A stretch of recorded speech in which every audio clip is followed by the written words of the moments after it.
The Journal of Professor Crenshaw Helmsclaw. I'm restless. Too long I've toiled here in these halls teaching alchemy to one uninspiring batch of youths to the next.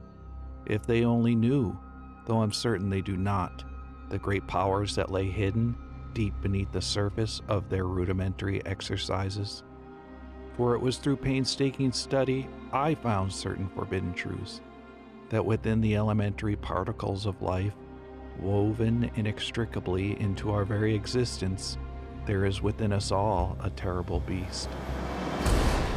Most are fearful of this truth, and with good reason, for there are few who know what occult knowledge is required to release such a thing, and even fewer who know how to control it. Yet in secret I embrace this beast, letting its power course through this once weak vessel. I feel myself daily growing stronger, as if it's preparing me for some eventuality. I believe soon it will be revealed what I am becoming. As to yet, I remain uncertain of its outcome. Am I a genius? Am I a monster? Or can I be both? Welcome to the Crunch McDabbles Show. I'm your host, Crunch McDabbles. This is the only show where we take a crack at the support class Alchemist and see what we can come up with. Today's show, the Mutagenist. Well, we've got an alchemist on our hands. We make him ancestry human. He is a professor in academia who has too long dabbled in the forbidden lore of mutagens and is ready to release his inner beast on the adventuring world. For abilities, we want an 18 intelligence. I didn't want to compromise here. This character is very smart, but more importantly, he always thinks he's smarter than everyone else. Even a class with the same intelligence, like a wizard, he would scoff at their intellect, saying that the magic has addled their brain. Or a bard or a rogue, please, that's no contest. They're dabblers. Maybe an investigator would be someone he would have a tiny bit of respect for their intellect, but even they wouldn't have the countless hours poring over texts that this character has amassed. So this leads to this entire half of this build. It's a build of two halves. This is the ultimate recall knowledge support character. He has all the knowledges: medicine, occultism, arcana, religion, society, nature, crafting, of course. Of course, he's quite a bit better at the intelligence-based skills than the wisdom skills, because he only has a starting wisdom of 12. But even these skills, he takes a very academic approach to them. Supplementing all these skills, filling out this support half of this character, are endless amounts of skill feats. This is the first human I made that takes the skilled heritage instead of the versatile heritage. This gives you trained in a skill, and it's nice because it moves it up to expert at 5th level. It's a free skill bump, which is great. And as a human, we can turn our ancestry feats into skill feats, and we can always turn our general feats into skill feats, and of course our skill feats are skill feats, so we end up with all kinds of useful knowledges that a really smart professor would be able to use. Found a dead body? He has forensic acumen. Need someone who knows an odd language? He's multilingual with a high intelligence. Need someone to read something real quick? He has quick recognition. Not to mention, he will be able to identify all that tasty loot that you just picked up on your adventure. So that is the support side of this character, but the support gets even better with the alchemy.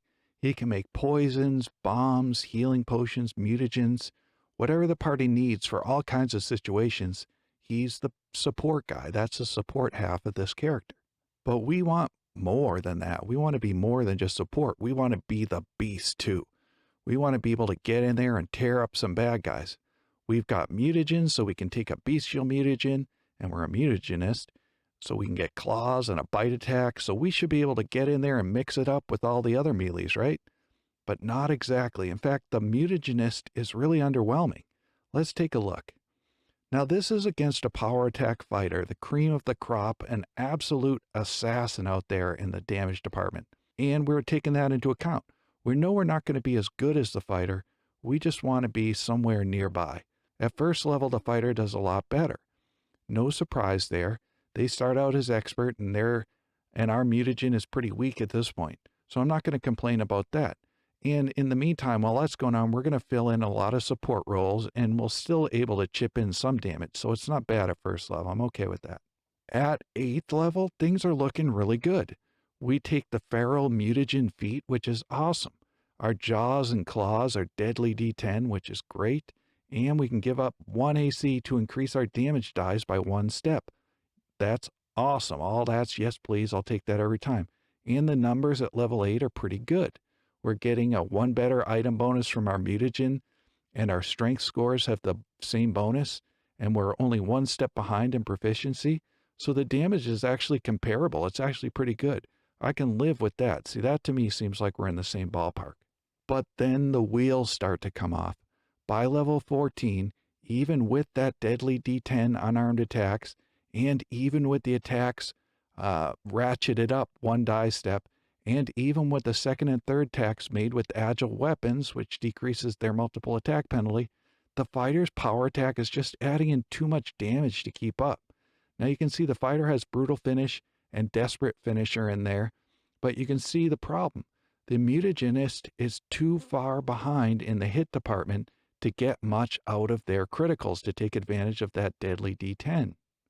Now, the mutagenist tries another thing. At level 10, they can take unstable concoction and take mutagens 2 levels higher than their level.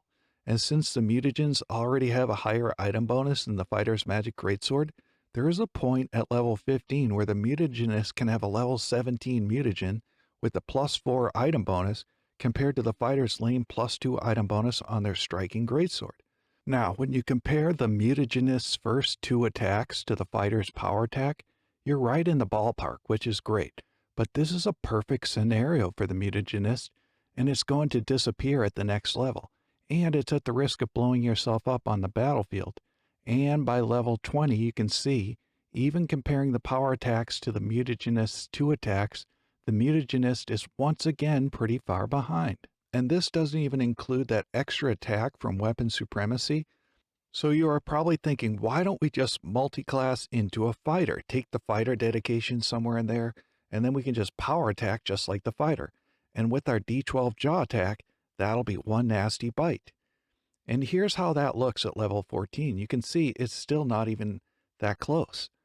Now watch this though, even if by level 20, if you add in power attack, you add in furious focus, you add in a barbarian dedication so you can rage, and you add in the level 10 fighter feat agile graces to decrease the multiple attack penalty on your second attack. If you took that at level 20, this is all you get. See the problem, it's not the damage. In fact, the damage numbers you can see on the power attacks for both, they look near identical. It's the 2 hit. The fighter gets all those criticals all over the place, and we're lucky to get 1 or 2. So it really drops the average damage way down into the dumps. Now this alchemist is no dummy. He's studied all the lores that are out there. He's run the numbers, and he isn't going to go out into the world adventuring ill-prepared. So he came up with this feat progression. At level 1, he takes alchemical savant. This fits the character, that's about it. This guy's smart. If it's alchemical, he holds it up and tells you what it is. Enough said. At level 2, we take revivifying mutagen. I like this feat a lot. It gives a lot of flexibility because you can get rid of a mutagen, which you can't really do any other way. And you get hit points back when you do it. It allows you to end a mutagen because some of them you might not want to have going in certain situations. And remember, with mutagenic flashback, you could drink your mutagen in the morning, get rid of the effect, and then as a free action, pull it back when you need it. If you started the day down a bunch of hit points, you could go through all your mutagens and have any of them ready to pull up as a free action. Level 4, Enduring Alchemy. It doesn't seem like much, but I really like this one. This actually is really handy for a frontline mutagenist. If you're getting slammed down by monsters, but you don't want to stop attacking them, you can make an elixir at the end of your turn and then drink it on the next turn. You're only giving up 1 action each turn, which is fine. I like that rather than giving up a bunch of actions to make and drink the elixir. So I like that feat, especially for a frontline mutagenist. Level 6, Combine Elixirs. Sure, it uses up a bunch of infused reagents, but you can't use them when you're dead. So you need a healing elixir? Make it a double. Make a healing elixir with the Juggernaut mutagen for a nice dose of hit points and some temporary hit points. Lots of great possibilities there. This is a great feat. And level 8, of course, the feral mutagen feat. This is still a solid choice. And up until this point, we're doing fine. So we're fine with all the feats we took up until this point. But now things are going to start going sideways. So this is where the alchemist starts using their know-how. So at level 9, we use our ancestry feat and we take the investigator dedication archetype. It's a free feat. Of course you want this. And this one comes with plenty of useful goodies for solving cases. At level 10, you know what you got to do. You take devise a stratagem. Now each round you can use an action to devise a stratagem and see if it will work. It's using your smarts, which you have a lot of smarts. Of course, you can't use your intelligence like an investigator can, but you can still see if the roll is any good before you use it. If it's good, use it. If it's not, either attack a different target or do something else, because you're an alchemist. You've got plenty of options of things you can do besides attack if there's only one target. Now, there are a lot of variables here for comparison. It's not quite the same as rolling twice and taking the higher result like a true strike, but we'll still call it a +3 bonus anyways, just for comparison purposes. But the actual results may vary, but it is pretty good. It's pretty similar. At level 12, we take the invincible mutagen. This gives us our intelligence bonus to resistance to all physical damage. That's not bad, and Juggernaut mutagens are great anyways. With the temporary hit points runs out, you could always use Revivifying mutagen to get rid of it, get the hit points back, and then take another one.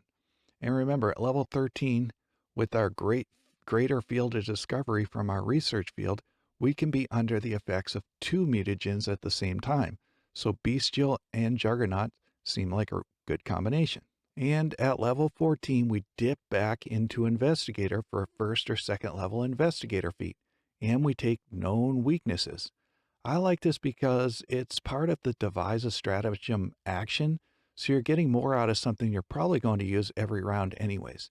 It gives you a chance to get that +1 circumstance bonus to attack, and you can give the +1 bonus to your party too.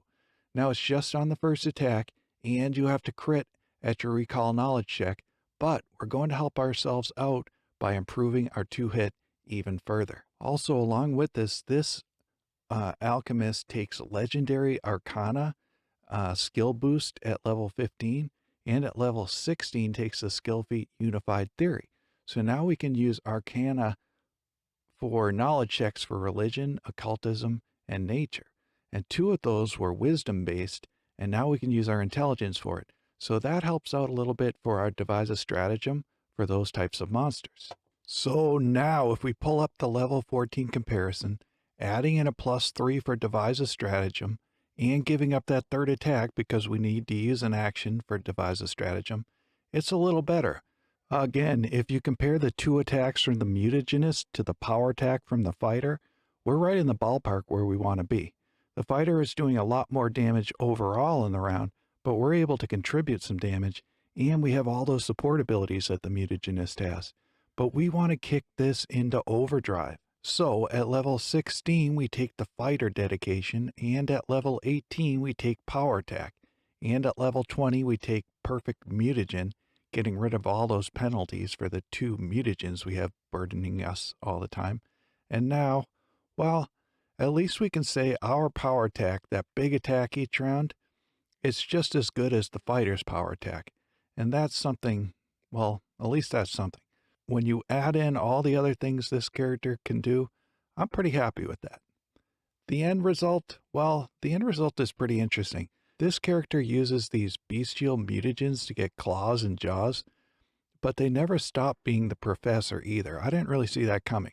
What I thought was going to happen was this character would have 2 distinct halves, but it turns out it's one and the same. Even under the effects of the bestial mutagen, this character never stops being the professor.